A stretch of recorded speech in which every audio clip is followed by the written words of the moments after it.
Hey, it's Laura with Following Paper Trail, and this is the third of the overview of the sections of the Binding Basics and Beyond source book.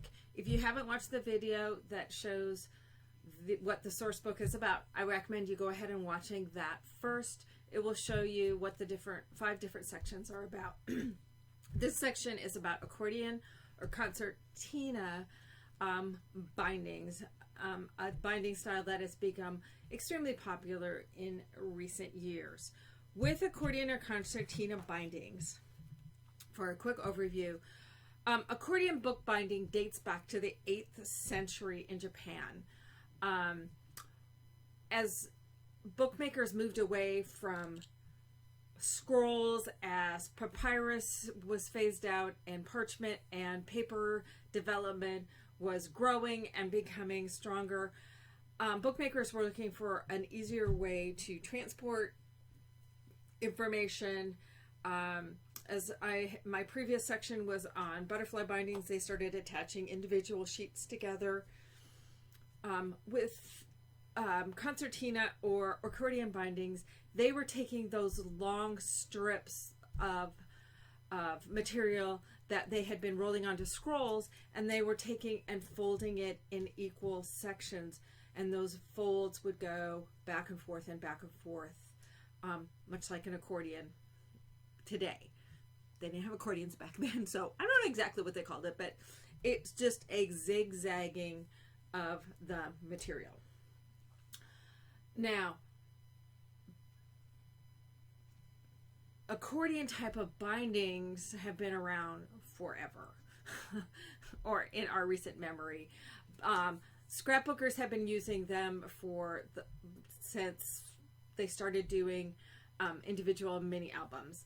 When I started doing paper in 2009, some of the first bindings I were seeing was accordion styles of binding, where it was just a strip that was folded in narrow sections. Very common was what's called a flag book. Many times you had narrower strips. Some went this way, and then you'd have leaning the other direction. It's because they'd be attached to the other face. And those were very fun books. They were flexible, but they weren't terribly practical. And I remember seeing one, and then you'd have to squish everything down and close it, and then it would open up again, and you'd have these flags, and it kind of just went all over the place. And so when I first started doing mini albums, I did a lot of swaps. It was a great way to kind of dive in. Back in those days, people weren't doing patterns. I think I was one of the very first people to do actual written tutorials, because nobody was doing them. Everybody was kind of just doing their own thing. It was really actually a very fun period in the online scrapbooking and mini album community, because it really was probably one of the most creative periods that I can recall. But I had seen this kind of flag book and got to thinking about it. It's like, I liked how these pages hooked onto here, but when this all closed, we were still having that problem of everything just kind of fanned out. So it was like, wow, what can we do to do the things a little bit differently? I'm going, well, what if we still have it attached to these pieces, but what if we hook them together to form what I call a fin? Well, we could still do that, and you can see on one of my videos of a very early version of this with a book binding, and I actually had double fins because I was making a pocket so that these pieces were removable. But in playing with it, I got to thinking, well, what if we take these fins, and instead of having them back to back, this fold here, let's make a space. I also then remember spending about 3 days going back and forth, and I go back in my notes. I keep all my notes and scribbles from all the way back then. So I have all these notes and scribbles that are showing where I debated between 1/4 inch, 3/8, or 1/2 inch. 1/2 inch seemed way too big because it was just going to make too fat of an album. And with all the embellishments we were putting on albums in those days, it just seemed like, oh, that's just going to make it too big. And 3/8 was going to make the math too complicated, because one thing I do know about scrapbookers is they tend to be allergic to math.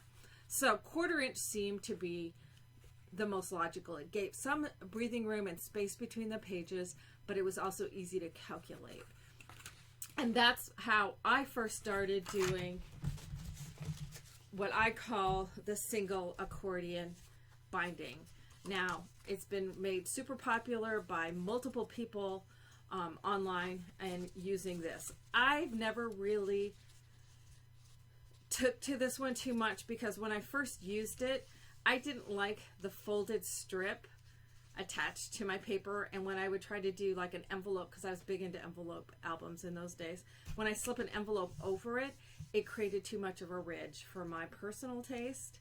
However, I did do a double accordion, and I don't have my sample of my double accordion, where it had these two side by side, and if I attached each one at the end, and there was a video on YouTube showing this one, then you had a pocket that things could slip down into, and I have the album where I've done that with that. So there's the single fin, also known by other names,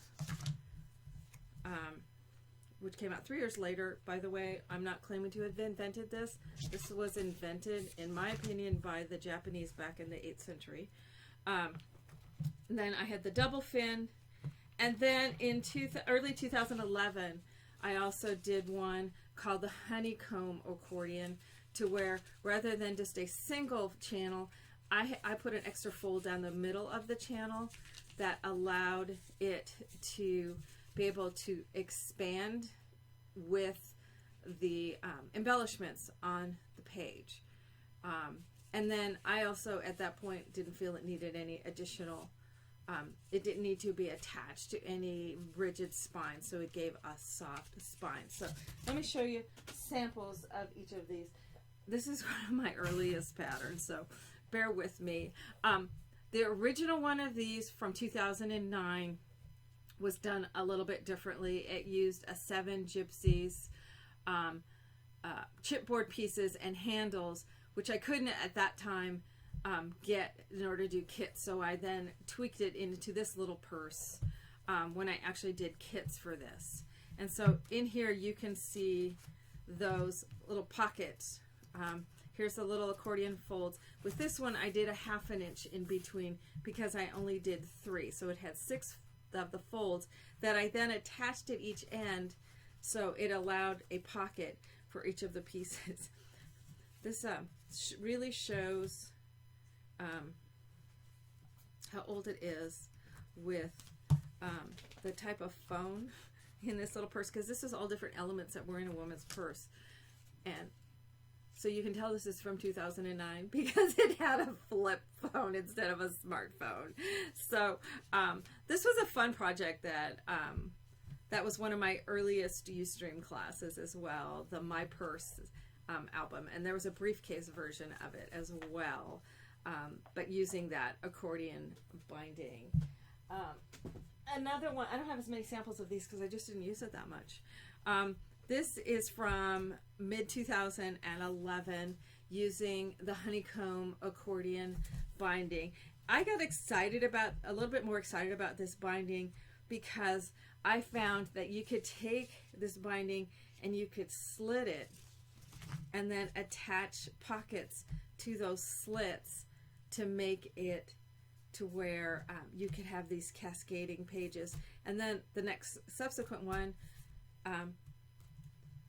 could be a long one. So for instance, these 3 pockets and this one long one are all on one fin. So I did 1 inch at the top and the bottom that attaches to the long page, and then it's about 2.5 inches for each of these pockets. So off of one fin, I was able to get 3 pages attached, and I thought that was the coolest thing at that time. And so, but the one thing that a lot of people didn't like, and I had problems with, is it was wobbly. I did find subsequently, if I did the ties on it the way I had done with some of the butterfly style bindings, it wasn't as wobbly. And then if you were using the typical binding, you could attach the channels down to a hard surface. But as I said, I didn't pursue that for a variety of reasons. Recently, earlier this year, I did discover a really fun way to use an accordion binding that goes back to my fabric and quilting roots, and is using fabric with an accordion binding, which is kind of tricky unless you're going to sit there and iron all of those little folds in. Kind of tricky to do. Let me get this book out of the way. One of the things when I was a quilter is I did a lot of fusible applique, and I had developed a method using freezer paper. Has been used for years with quilting for doing a variety of different appliques, but I had developed a method using printed freezer paper and fusible stuff. So I was very comfortable using freezer paper along with fabric.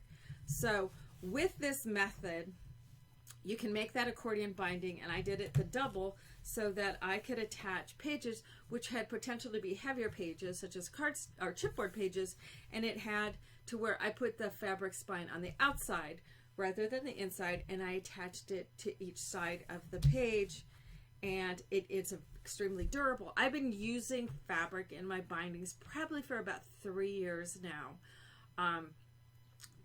People had questions about the durability, especially with some of my stacked bindings being only a single thickness, mainly because I didn't like that ridge created by the double thickness.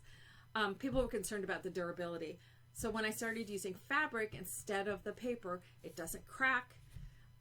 It's very durable. It doesn't easily tear.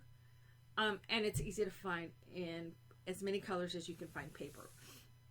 But by doing this, I attached my pages on each side and attached with the channel to the spine. So, and how that is done, there will be a separate video for doing the freezer paper binding, but freezer paper is attached to your fabric, and it's just done with an iron. The shiny side of your freezer paper will stick to the fabric when it irons, and then when you peel it off, it does not leave any residue. But that gives you material that you can then score on your scoreboard, just like it's paper. You attach those folds together, and I just use score tape. You can use fabric glue if you prefer, but score tape works great with fabric. And then you peel off the freezer paper, and you have the single hinge, or in this case it's going to be the double hinge, so that my pages can sandwich in between. But out of fabric, it's going to be super strong. And I have a separate video for doing the freezer paper accordion binding. So, and as I said, this was used in this album earlier this year. So